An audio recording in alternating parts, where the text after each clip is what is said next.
Welcome to our tutorial on how to enable vibration only on silent in Telegram chat notifications. If you're looking for a way to discreetly receive notifications from your Telegram chats, this is the perfect solution for you. Let's get started. First, open the Telegram app on your Android device. Next, tap the three lines at the top left corner of the screen. Then, select Settings from the menu that appears. Once in the settings, tap on Notification and Sounds. Under the Notification for Chat section, tap on Private Chat.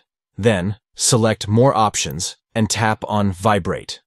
From the list of options, choose Only on Silent to enable vibration only when your device is set to silent mode. And there you have it.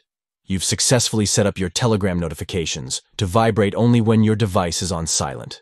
Now you can stay updated on your chats without disturbing those around you. Thanks for watching, and make sure to subscribe for more helpful tips and tricks.